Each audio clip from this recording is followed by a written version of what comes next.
अस्सलाम वालेकुम व रहमतुल्लाहि व बरकातुहू।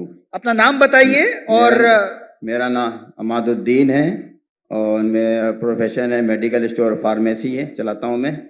और मैं यहाँ कराची से 200 किलोमीटर दूर जामशोरो कोटरी से आया हूँ यहाँ।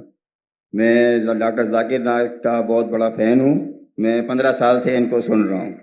जी सवाल बताइए प्लीज। हाँ, सवाल ये है मेरा कि हमारे कुरान की आयत है अल राशी वल मुर्तशी किलाहुमा फिन नार, रिश्वत देने वाला और रिश्वत देने वाला दोनों जहन्नमी हैं। तो हमारे मुल्क पाकिस्तान में काफ़ी इदारे हैं, मैं इदारे का नाम लेना नहीं चाहता, और हिंदुस्तान में भी होंगे और ममालिक में भी रिश्वत देते होंगे।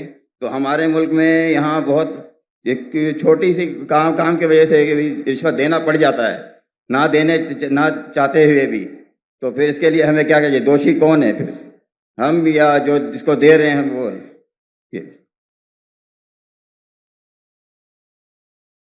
भाई साहब ने कोई कुछ चीज अरबी में कही और कहा कुरान में लिखा रिश्वत देने वाला और रिश्वत लेने वाला जहन्नम में। मैं इसी कोई कुरान मजीद की आयत नहीं जानता, हदीस में लिखा हुआ है। कुरान मजीद में जहाँ लिखा है रिश्वत हराम है वो सूरह बकरा है, सूरा नंबर 2 आयत नंबर 188। अल्लाह ताला फरमाते डोंट यूज योर वेल्थ, आप अपनी दौलत का इस्तेमाल मत करो हाकिम जज को अपने जजमेंट से तब्दील करने के लिए ताकि आप दूसरे लोग की दौलत खा सके। Do not use your wealth as a bait for जजेस in order to eat other people's wealth. ये कुरान की आयत है, सूरह बकरा सूरा 2 आयत नंबर 188। ये जो बोले रिश्वत लेने वाला देने वाला नार में है, हदीस है, कुरान की आयत नहीं। जी सॉरी सर, आप समझे ना? जी सर। तो अरबी में आपने क्या बोला मैं समझा नहीं। हदीस में आता है, कुरान में भी रिश्वत हराम है, हदीस में भी आता है, लेकिन ये हदीस में कहा नहीं निकलेगा नार में जाएंगे। ये लिखा है कि आप अपनी दौलत को इस्तेमाल मत करो जज को बेट देने के लिए, रिश्वत देने के लिए, बेट रिश्वत देने के लिए, ताकि आप दूसरे की दौलत खत्म कर सके। सूरा बकरा सूरा नंबर 2 आयत नंबर 188 188। जरा मेरी गिनती में जरा ठीक है। तो आपका सवाल था क्या रिश्वत देने वाला गलत क्या रिश्वत लेने वाला गलत? ये सवाल था आपका? जी सर। दोनों? जी सर। दोनों गलत, लेने वाला भी गलत देने वाला भी गलत। बहुत मजबूरी होता है कि इस वजह से देना पड़ जाता है सर, वरना काम नहीं होता। छोड़ दो काम को। आम तौर के ऊपर रिश्वत देना हराम है, लेकिन ये आयत का आप मुताला करेंगे तो कई उलमा कहते इसमें लिखा है आप रिश्वत मत दो अगर आप किसका माल हड़प कर सके, तो कुछ रिश्वत जायज है। कुछ मिसाल के तौर पे आपका लाइसेंस नहीं बन रहा है, जी सर, और आप जानते मैं गाड़ी चलाना जानता हूं, ये हर टाइम मुझे पास करता है और फेल करता है। जी सर। उसके पहले मिसाल दूंगा, मैं पहली बार जब पाकिस्तान आया था 1991 में, तो मेरे पास जरा पुरानी जी सर 91 सॉरी 1991 जी 1991 में आया था मैं। तो मेरे पास बहुत लगे था, किताबें थे, कुरान थी। तो मैं ट्रेन में चढ़ा, ओवरवेट था, तो टीसी आता है, टिकट। उस टाइम तो कौन जाकिर नायक को जानता ही नहीं था, आज तो माशाअल्लाह जाऊंगा तो सब पहचानेंगे। उस टाइम कौन जानता ही नहीं था, टिकट ये क्या है, वजन करो ज्यादा हो गया। तो कूली मुझे बोला भाई साहब, जी सर, कूली ने बोला भाई साहब मुझे 50 रुपया दे दो मैं पास कराऊंगा। मैं बोला रिश्वत गलत है।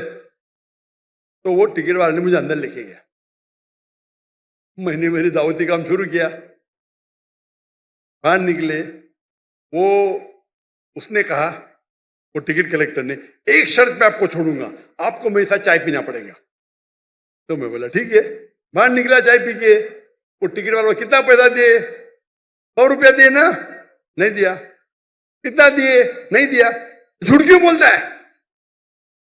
उसको यकीन ही नहीं कि टिकट वाला बिना पैसे मुझे छोड़ेगा। इतनी रिश्वत है यहाँ, आप समझे? जी सर। वो तो मुझे जानता ही नहीं था मैं डॉक्टर जाकिर नाइक हूं, बराबर ना? कितना पैसा दिया? नहीं दिया। कितना दिया? बोलो ना साहब। 200 रुपया दिया? नहीं दिया। बोलो ना साहब। झूठ क्यों बोलता है? मुझे झूठ बोलते।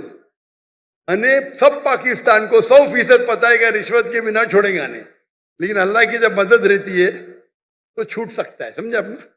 मेरे पास कुरान की किताब थे, तर्जुमा थे, बांटने के लिए लेके आया था, समझे ना। तो ये गलत फहमी है कि रिश्वत के बिना काम नहीं होता है। माशाल्लाह मुझे तो रिश्वत देता ही नहीं हूं, लेकिन उलमा क्या कहते हैं कि अगर वो रिश्वत से आप दूसरे का हक नहीं मारते तो इजाजत है। मिसाल के तौर पे आपको लाइसेंस, गाड़ी का लाइसेंस है, आप गाड़ी चलाना जानते हैं, तो ये भाई रिश्वत दे के छोड़ेगा नहीं। आप रिश्वत देते तो आप गुनहगार नहीं, लेने वाला गुनहगार। सर यही पूछना था। लेकिन ये बहुत कम मौके से, बहुत कम। ओवरवेट के रिश्वत दूंगा तो मैं गुनहगार, क्योंकि मेरी गलती है, आप समझे ना। जी सर। अगर ओवरवेट को टिकट कलेक्टर में रिश्वत दिया, मैं क्या करूंगा, 500 दंड भरूंगा। मजबूरी क्या है भाई, ओवरवेट क्यों लेके गए आप, क्यों लेके गए। अभी आपको मिसाल दूंगा, मैं आ रहा था, हमारा 1000 किलो था, PIA के मैंने CEO से बात किया, नाम नहीं लेता हूं, कौन, CEO, स्टेशन मैनेजर से, कंट्री मैनेजर से बात किया, डॉक्टर साहब आपके लिए कुछ भी करूंगा। मैं बोला ठीक है भाई, 6 लोग जा रहे थे। मैंने बोला भाई 500-600 किलो ज्यादा है। हाँ हाँ डरो मत, मुझे 50% डिस्काउंट दूंगा। मैं बोला भाई 50% डिस्काउंट के बदले में और 4 लोग को लेके आऊं, और सस्ता पड़ेगा ना। बोला देने का तो फ्री दे, मतलब मत दे। ठुकरा दिया मैंने। PIA, पाकिस्तान एयरलाइन, अरे इंडियन में कोई भी गैर मुस्लिम मुझे देखेगा तो फ्री में छोड़ेगा। ये है इंडिया। गैर मुस्लिम डॉक्टर जाकिर नाइक को देखेगा, 1000 किलो 2000 किलो छोड़ देता है। ये पाकिस्तान है, गवर्नमेंट का गेस्ट हूं मैं, मेरे वीजा पे लिखा स्टेट गेस्ट, और आपका CEO पाकिस्तान का बोलता है 50% डिस्काउंट देगा। चार्ज कर रहे 110 रिंगेट 1 किलो का। मुझे इतना दुख हुआ कि पाकिस्तान में मैं आ रहा हूं, doctor Zakir Naik state guest है, और वो 300 किलो छोड़ नहीं सकते, बोलते 50% डिस्काउंट देंगे। मुझे नहीं चाहिए तेरा डिस्काउंट। मैंने 6 लोग और लेके आया, मेरा सामान लेके आया। सच बोलने को मुझे दुख होता है, बट ये पाकिस्तान का हाल। इंडिया में वो हिंदू मुझे देखेगा, डॉक्टर साहब है, जो भी कहेंगे सच कहेंगे, सच के सिवा कुछ नहीं कहेंगे। ये इंडिया है। आज के तारीख में भी मोदी गलत है, इंडियन नहीं। इंडिया गलत नहीं है, मोदी गलत है। मोदी आज है, कल नहीं रहेगा। जो इज्जत मुझे इंडिया में मिलती है, पाकिस्तान के लोग चाहते, मुझे ये नहीं कहता हूं मैं, चाहते पाकिस्तान के लोग मुझे। नारे तकबीर, जाकिर नाइक से रिश्ता क्या, ला इलाहा इल्लल्लाह। जब हम दावत करते हैं ना इंडिया में, हिंदू लोग मेरे पांव छूते, मैं बोले भाई गलत है, भाई हराम है। बोलते डॉक्टर जाकिर नाइक की बैग नहीं खोलेंगे हम। इतने जगह में इंडिया से घूमा, 50 लोग को लेके गया, कभी ओवरवेट दिया ही नहीं मैंने। हिंदू लोग बोलते भाई ये तो भाई भगवान का आदमी है, मैनेजर है मैनेजर। यहां तो मैं CEO से बात करता है, अरे डॉक्टर साहब मैं आपका फैन हूं। ये हाल है, ये हाल है हमारे देश का। एक स्टेट गेस्ट आ रहा है, शूटिंग करने के लिए सामान लेके आ रहा है। इतनी अफसोस की बात है।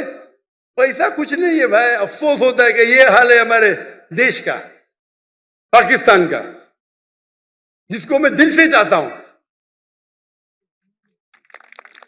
मैं अगर हिंदुस्तान की हिजरत किया वो सिर्फ मोदी की वजह से। जो मजा वहां आता है, और मजमा इससे बड़ा 10-10 लाख, वो 1 लाख बोला, गलत बोला, 10-10 लाख। और उर्दू में बात करने क्यों लगा मैं, मेरे बॉम्बे के पुलिस कमिश्नर बोलते जाकिर भाई, वो जाकिर भाई बोलते एवरीवन लव्स यू, लेकिन मैं आपसे नाराज हूं। मैं क्यों नाराज है भाई, आपका मैसेज आप हिंदी में देना चाहिए, उर्दू में क्यों। आपके चाहने वाले इतने, आप उर्दू में तकरीर करो तो मैं खुश होऊंगा। तो क्योंकि बंबई का हिंदू पुलिस कमिश्नर 2004 या 5 की बात है, मुझसे जबरदस्ती कर आप हिंदी में उर्दू में तकरीर करो तो मुसलमान और हिंदू सुधरेंगे। और फिर मैं शुरू किया तकरीर करने का उर्दू हिंदी में। एक हिंदू के बोलने से, उसकी मोहब्बत से। तो हिंदू और मुस्लिम में इतना अच्छा भाईचारा है इंडिया में, ये कुछ पॉलिटिशियन का प्रॉब्लम है। पॉलिटिशियन, ये पॉलिटिशियन लोग प्रॉब्लम करते हैं। तो मुझे मोदी से गिला शिकवा है, तो मोदी अगर गलत है तो इंडिया को क्यों गलत करे भाई? मोदी गलत है, इंशाल्लाह आगे रहेगा नहीं, इंशाल्लाह। आप समझे ना? तो आप अगर देखेंगे कि वहां भी हम जितने बड़े प्रोग्राम हम मुंबई में कि दुनिया में किधर नहीं किए, वो मोदी ने आके बन गया। हम बड़े बड़े कॉन्फ्रेंस किए माशाल्लाह। तो ये पॉलिटिक्स, और मैं पॉलिटिक्स के करीब भी नहीं हूं। तो जहां तक के रिश्वत का सवाल है, आपका अगर कोई चीज अटक गया जो हक है, उसमें अगर रिश्वत देते तो बहुत कम टाइम ऐसा होता है, और तो रिश्वत लेने वाला गलत, देने वाला को अल्लाह ताला इंशाअल्लाह माफ करेगा। मैं लेकिन वो भी नहीं मानता हूं। लेकिन अक्सर इंडिया में, पाकिस्तान में जानता नहीं हूं मैं, इंडिया में मैं कहता हूं क्या करप्शन है ये। आप जानते पाकिस्तान में शायद और है। कोई भी मुस्लिम अगर 2 लाख रुपए से ज्यादा कमाता है और धंधा करता है, 95% वो हराम करता है, रिश्वत देता है। आप समझ रहे? रिश्वत के बिना गाड़ी चलेंगी ही नहीं। रियल एस्टेट के अंदर इंडिया में रिश्वत हो तो मेरे बहुत से धंधे माशाल्लाह, कोई भी धंधे में रिश्वत देता नहीं हूं मैं, कोई धंधा करता ही नहीं। क्या मजबूरी? रियल एस्टेट में रिश्वत, जो अक्सर धंधे में रिश्वत। हमारा मेडिकल प्रोफेशन था माशाल्लाह, उसमें भी रिश्वत है। अगर मैं रिश्वत दूंगा तो 5 गुना ज्यादा कमाऊंगा। अरे अल्लाह ताला झोली में डालता है तो क्या रिश्वत देना? पैसे की मोहब्बत ही क्या? तो अक्सर लेकिन जितने रिश्वत होते धंधे वाले, बिजनेस के, ये 95% हराम है। अगर आप बिजनेस में आपका लाइसेंस पास करते, आप दूसरे के लाइसेंस को रोक रहे, तो अक्सर जितने रिश्वत है वो हराम है। लेकिन अक्सर बिजनेस में, चाहे इंडिया में और पाकिस्तान में, हराम काम करने पड़ता है अक्सर। मेरा उसूल क्या है? अगर आप रिश्वत दे के कमाते हैं 1 अरब रुपया, पूरा 1 अरब भी आप अगर डोनेशन में देंगे तो भी नेगेटिव में रहेंगे। रिश्वत देने का आपको नेगेटिव 1000 पॉइंट मिला, डोनेशन देने का प्लस 100 पॉइंट मिला, आप नेगेटिव 900 पॉइंट हो गए। इसीलिए अल्लाह ताला फरमाते हैं गरीब इंसान को जन्नत में जाना आसान है, अमीर इंसान की हिसाब किताब होगी। अभी मेरे बिजनेस में पार्टनर अल्लाह ताला, मेजर शेयर उनका है, तो मुझे फर्क ही नहीं पड़ता नुकसान या फायदा। अब समझ रहे? मेरा बिगेस्ट शेयर होल्डर अल्लाह सुब्हान ताला है, मुझे तो चैरिटी देने का है, तो अल्लाह ताला मेरी झोली में डालता। मैं लेक्चर भी करता, अल्लाह ताला यहां से पैसा देता, वहां से पैसा देता। लेकिन दावती काम के लिए बहुत पैसा लगता।